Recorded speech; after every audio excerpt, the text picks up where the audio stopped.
I'm 33, and until recently I was set to marry Emma, a woman I genuinely believed was my lifelong partner. We met 6 years ago at a barbecue through mutual friends. Her warm laugh and witty banter drew me in instantly, and we just meshed. Proposing to her a year ago felt like the most natural step forward. She seemed like the one. Marrying Emma meant, in a way, joining her family, too. Her parents, Tom and Susan, are larger-than-life characters who thrive on being the center of attention. They're outspoken, always ready with an opinion, and their self-important attitude became more apparent over time. Before I get to the rehearsal dinner disaster, let me tell you about my mom. Her name was Alina, and she was the most incredible person I've ever known. She passed away 2 years ago after a grueling 3-year fight with cancer. Watching her endure that battle while still prioritizing others was awe-inspiring. She taught me about compassion, selflessness, and standing firm for what's right. Alina wasn't just my anchor, she was a beacon for so many.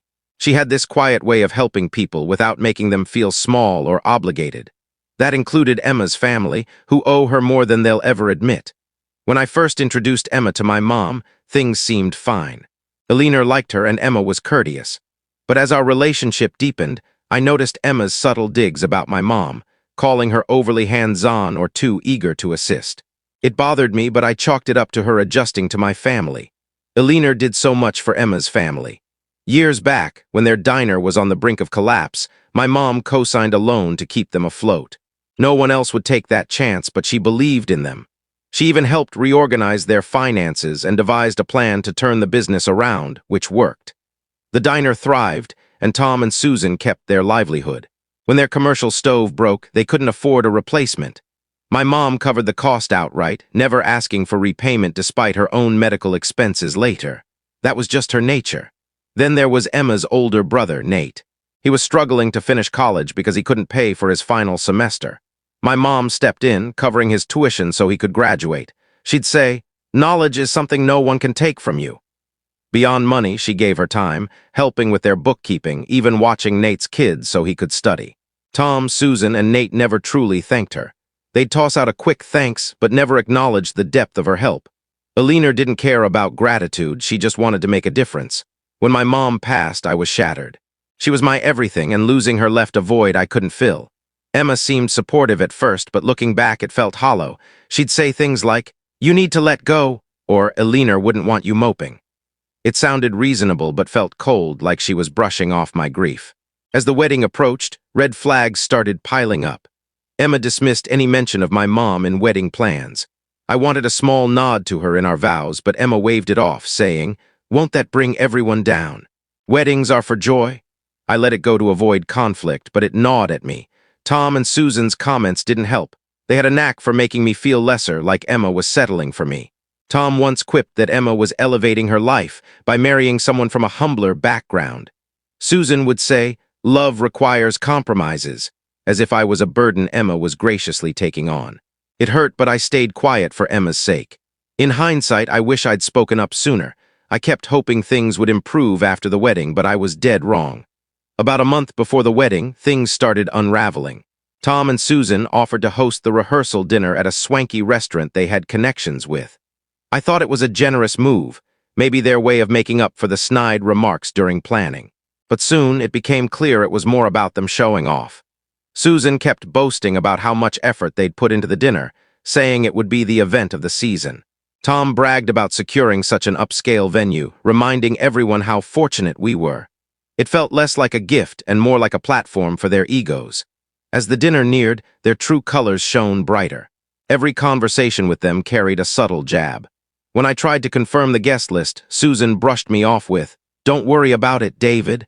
We've got it covered. Just show up." It felt dismissive, like Emma and I had no say in our own event. Then there was the menu. Susan raved about the exquisite dining experience they'd curated, adding, "It's nothing like what you're used to back home, David." That back home jab was her favorite way to remind me I wasn't part of their world. I'm from a small, blue-collar town, and they never let me forget it. I tried to focus on the wedding, telling myself it was just one night. But Emma's behavior shifted too. She'd always leaned toward her parents' side, but it got worse. Anytime I raised a concern, she'd dismiss it with, "David, you're overanalyzing. My parents know what they're doing." It wasn't just the dinner. It was how they made me feel like an outsider in my own engagement.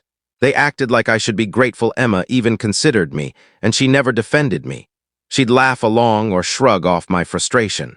A week before the dinner, a moment should have been a glaring warning. We were at Tom and Susan's house, finalizing wedding details. Susan was in full boss mode, poring over seating charts and decor plans like it was a state event. I suggested simpler table decorations, something my mom would have loved. Susan didn't even look up. Alina had unique tastes, didn't she? But this is Emma's day. Let's keep it elegant. It was a subtle dig, but it stung. Emma said nothing, just kept scrolling on her phone.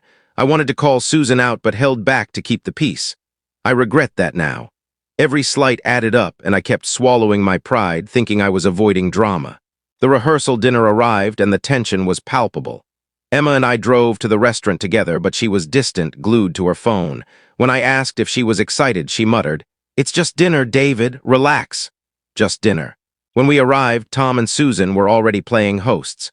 Tom greeted guests like a politician, while Susan barked orders at the staff. The venue was extravagant. White linens, crystal chandeliers, the works. It screamed status, and I felt even more out of place. As guests arrived, I noticed something off. Most were from Emma's side, her extended family and her parents' business contacts. My side. Just my dad, sister, and a couple of close friends. It felt like they'd turned our dinner into their networking gala.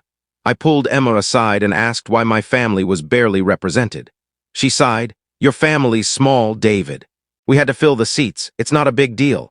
Not a big deal. I bit my tongue, but the feeling of being sidelined grew stronger. This wasn't our night, it was Tom and Susan's show. After dinner, the speeches started. Tom went first, grabbing the mic like he was emceeing a gala. "Welcome, everyone," he began. "Tonight, we celebrate the joining of two families, our Emma and, well, David." His speech was laced with subtle jabs. He praised Emma's ambition, saying she needed someone to keep her grounded. He smirked, and a few guests chuckled.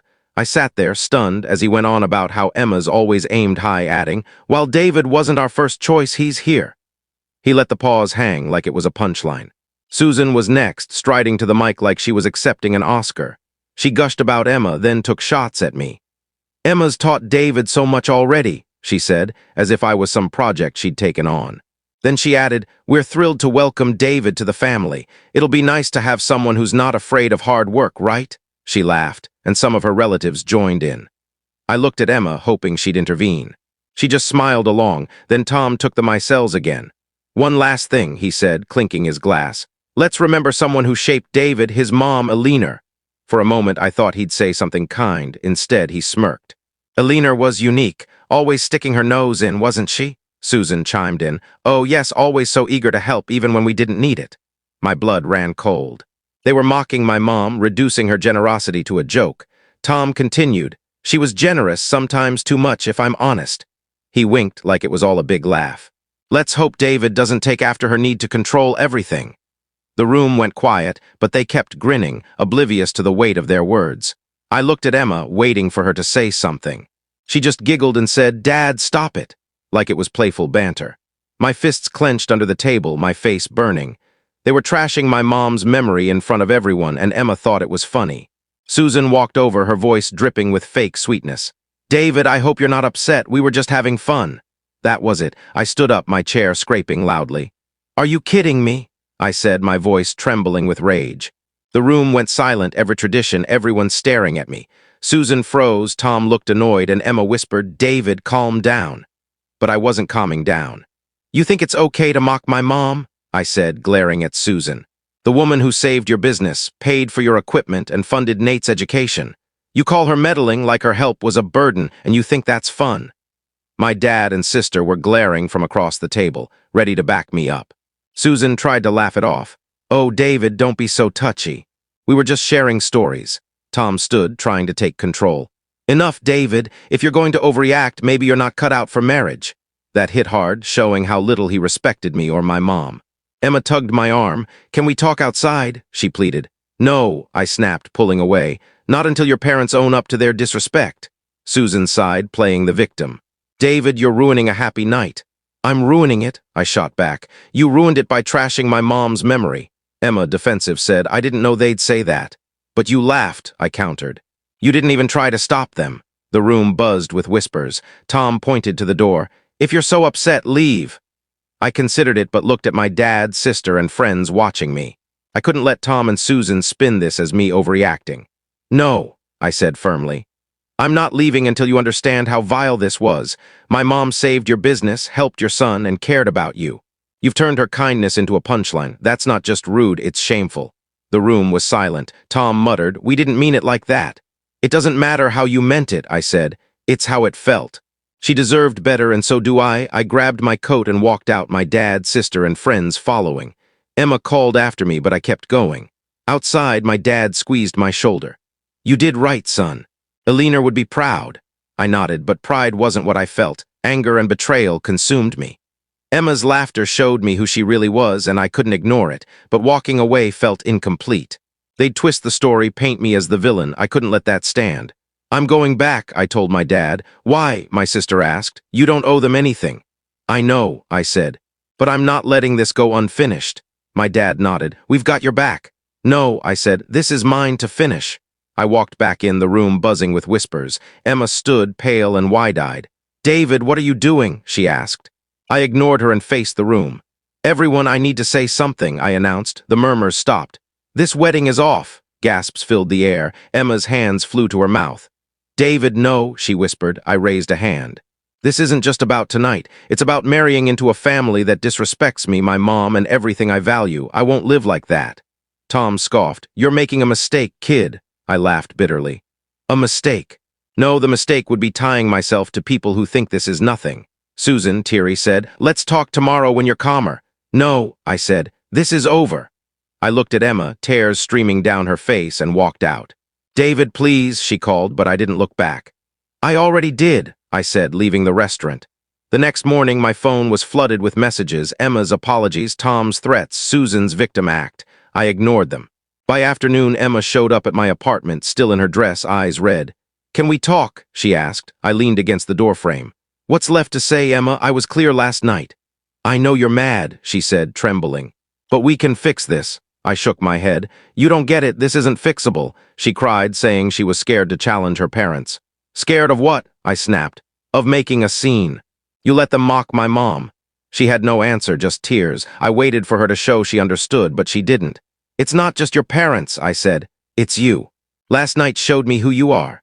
One afternoon, I was sorting through my mom's memory box, her favorite scarf, old photos, and a locket passed down through generations. She'd given it to me saying, "You'll know who to give it to." But when I opened the box, the locket was gone. I searched frantically, but it was nowhere. Then it hit me. Emma was the only one who'd been in my apartment recently, dropping off the ring days after the breakup. I texted her, "Did you take my mom's locket?" She replied, "What? No, I didn't buy it. You're the only one who's been here. It's gone." After a pause, she admitted, "I took it to feel closer to you. I was going to return it. My blood boiled. You stole it." I called her. "It's not a big deal," she said defensively. "Not a big deal," I shouted. "It's been in my family for generations." She claimed she'd kept it at her parents' house for safekeeping. I drove to Tom and Susan's, fuming. Susan answered, her smile fading at my expression. "I'm here for my mom's locket," I said. She looked annoyed but let me in. Emma came downstairs holding it. I snatched it, checked it, and pocketed it. "David, wait," she pleaded. "Save it," I snapped. "You stole from my mom, Emma." "That's low," she sobbed, but I walked out, slamming the door. I blocked her number, deleted her messages, and cut all ties. Calling off the wedding was tough, but this sealed it. It was closure. I'd stood up for my mom, my values, and myself. For the first time in ages, I felt at peace.